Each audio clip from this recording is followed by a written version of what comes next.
बहुत सारे मजे करना। वो सारा दिन भागता रहा, कूदता रहा।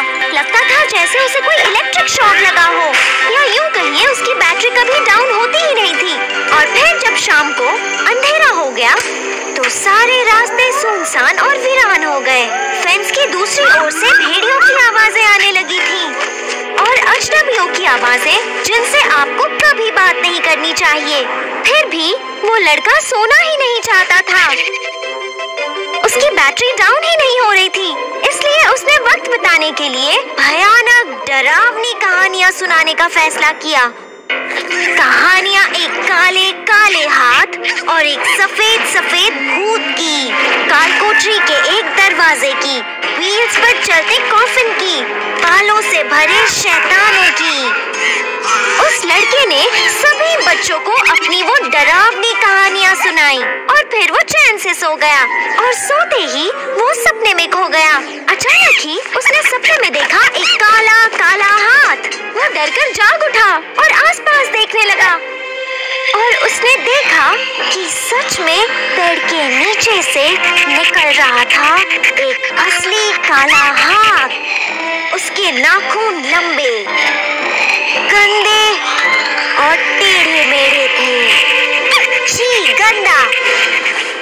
वो लड़का वहाँ से उठा और उससे दूर भागा, पर उसे ठोकर लगी और वो गिर गया क्योंकि दूसरे बेड के नीचे से निकला हुआ था एक काला पैर। लड़का खड़ा हो गया और उसके ठीक सामने था एक भूत जिसने चश्मा पहना हुआ था।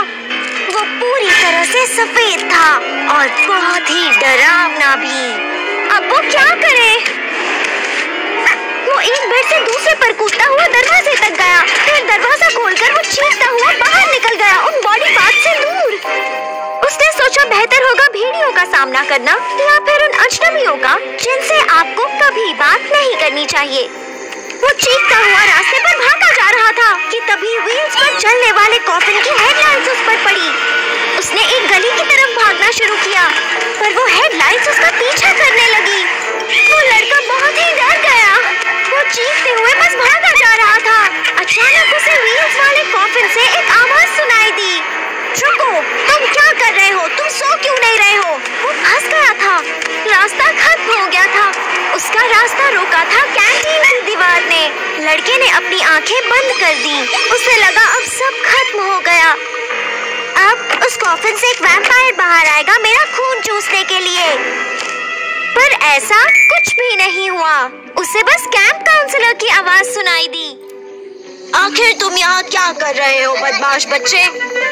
तुम सारे कैंपर्स को अपनी बेकार की डरावनी कहानियों से डरा रहे हो। आकर देखो, तुमने उन सबको डरा दिया है। काले हाथ वाला अपने बेड के नीचे छिप गया और एक बच्चे ने कंबल से खुद को ढक लिया और एक बच्चा तो काला मोजा पहनकर बाथरूम में छिप गया है और इतना डरा हुआ है कि बाहर ही नहीं आना चाहता।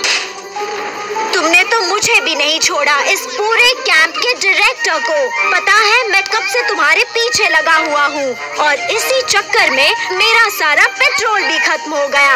अब जरा बताओ, तुम में शर्म नाम की चीज है भी या नहीं? इसमें कोई शक नहीं था। वो लड़का अपने बर्ताव के लिए बहुत ही शर्मिंदा था, इसलिए उसने सभी बच्चों से माफी मांगी, उन्हें सोने से पहले वो डरावनी कहानियां सुनाने के लिए। और उसने कैंप डायरेक्टर से वादा किया कि वो उनके लिए पेट्रोल खरीदेगा। उसका मतलब था बड़े होकर काम शुरू करने के बाद। पर मुझे नहीं लगता डायरेक्टर को उसकी बात पर यकीन हुआ, क्योंकि उन्होंने गहरी सांस ली। सुबह होते ही उन्होंने लड़के के पेरेंट्स को फोन करके उन्हें वो कहानी सुनाई जो उनके बेटे ने सबको बताई थी, जिसमें था एक काला काला हाथ और व्हील्स वाला कॉफिन और किस तरह उसने उनको अपना पीछा करवाया था। पर किसी वजह से सिर्फ उसकी मम्मी को डर लगा। उसके डैड तो जरा भी नहीं डरे और उन्होंने वादा किया कि वो सब ठीक कर देंगे।